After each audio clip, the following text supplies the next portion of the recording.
જય માતાજી। જો તમારા ઘરમાં આ ત્રણ વસ્તુ હશે તો આના પ્રભાવમાં તમારા ઘરમાં ધન વૈભવની ઉણપ રહેશે, ઘરમાં વારંવાર કલેશ થશે અને વાસ્તુ દોષ પણ ઊભો થશે।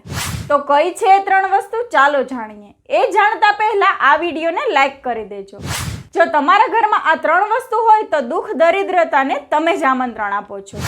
તો આજે જ આ ત્રણ વસ્તુને ઘરની બહાર જવા દો। પહેલું છે કટાઈ ગયેલું લોખંડ। જો તમારા ઘરમાં કટાઈ ગયેલું તાળું કે લોખંડ હોય તો તેને આજે જ બહાર જવા દો। બીજું છે લાકડાની કોઈ પણ વસ્તુ જે તૂટી ગયેલી હોય, જે ફર્નિચર તમારા કોઈ યુઝમાં નથી આવતું, આવું સાધનો ઘરની બહાર જવા દો। અને ત્રીજું છે કપડાં। ક્યારેય તમે જે કપડાને યુઝ નથી કરતા એવા કપડાને ઘરમાં સાચવીને રાખો છો તો એ કપડાં વાસ્તુ દોષ લાવી શકે છે અને એ કપડાથી ક્યારેય પોતું પણ કરવું ના જોઈએ અને સફાઈ કરવામાં યુઝ ના કરવા જોઈએ। એવા કપડાને જરૂરિયાતમંદ વ્યક્તિને દાનમાં આપી દો, એને ઘરમાં રાખવાનું ટાળો। જય માતાજી।